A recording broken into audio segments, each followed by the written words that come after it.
டெல்டாவின் கடைமடை பகுதிகளில் காவிரி தண்ணீர் கிடைக்காமல் குறுவை பயிர்கள் கருகி வருகின்றன.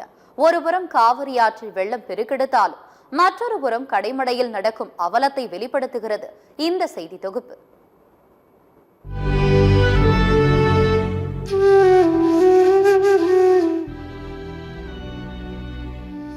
டெல்டாவின் கடைக்கோடி மாவட்டமாக உள்ள நாகப்பட்டினம் மாவட்டத்தில் இந்த ஆண்டு சுமார் 1,00,000 ஏக்கர் பரப்பளவில் குறுவை சாகுபடியை விவசாயிகள் மேற்கொண்டு உள்ளனர். டெல்டா பாசனத்திற்காக மேட்டூர் அணையிலிருந்து கடந்த ஜூன் 12ஆம் தேதி திறக்கப்பட்ட தண்ணீர் இதுவரை கடைமடை பகுதிகளை எட்டி பார்க்கவில்லை என்பதே விவசாயிகளின் வேதனை குரல். தண்ணீர் வரும் என்று எதிர்பார்த்து நேரடி விதைப்பு செய்த விவசாயிகளுக்கு ஏமாற்றம் மட்டுமே மிச்சம். வாய்க்கால்கள் சரிவர தூர்வாரப்படாமல் ஆகாய தாமரைகள் வண்டி உள்ளதா, கடைமடை வரை தண்ணீர் வந்து சேரவில்லை என கூறி விவசாயிகள் தொடர்ச்சியாக போராடி வருகின்றனர். தற்போது மீண்டும் மேட்டூர் அணையில் அதிகப்படியான தண்ணீர் திறக்கப்பட்டாலும் ஒரு சில பகுதிகளில் தண்ணீர் வந்து சேராமல் இன்ஜின் மூலம் தண்ணீர் இறைக்கும் நிலைக்கு விவசாயிகள் தள்ளப்பட்டு உள்ளனர். நாங்கள் 3 நட 2 நட அழிச்சு இந்த விவசாயிகள் இப்போ பயிர் பண்ணியிருக்காங்க. இந்த இப்போதையும் வரல, இப்போதைக்கு இந்த மாடு விட்டுட்டாங்க.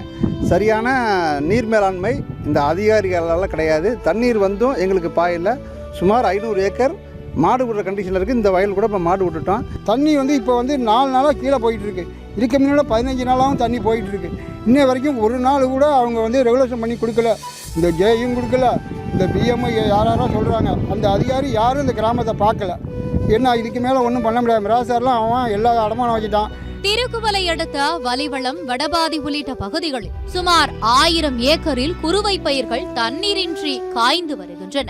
நகைகளை அடகு வைத்தும் வட்டிக்கு கடன் வாங்கியும் பயிர் செய்த விவசாயிகள் அரசின் அலட்சியம் காரணமாக பயிர்கள் கருகி வருவதைக் கண்டு வேதனை அடைகின்றனர். கருகும் பயிரை காப்பாற்ற முடியாமல் கால்நடைகளுக்காவது உணவாகட்டும் என்று வயலில் கால்நடைகளை மேய விட்டு உள்ளனர் விவசாயிகள். 3 மாசம் ஆச்சு, இன்னும் இந்த பகுதியே தண்ணி வரல.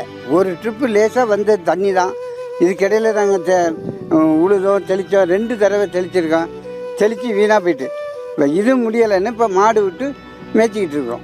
வேறு இதுக்கு ஏதாச்சும் ஒன்று அரசாங்கம் இந்த தண்ணியை கொண்டுட்டு வர்றதுக்கு ஒரு நடவடிக்கை எடுத்தால் தான் நாங்கள் மறுபடியும் சாவடி பண்ணலாம்.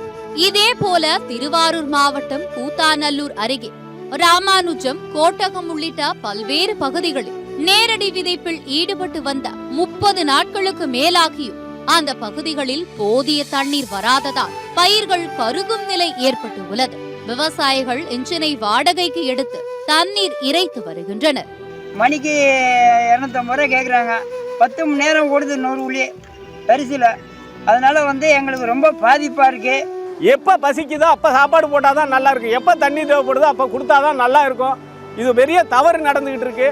இந்த அரசாங்கத்துக்கு ஏதோ ஒரு கெட்ட பேரை உண்டாக்கணும்னு இந்த அதிகாரி பண்ணுறாங்களா என்னன்னு எங்களுக்கு தெரியல.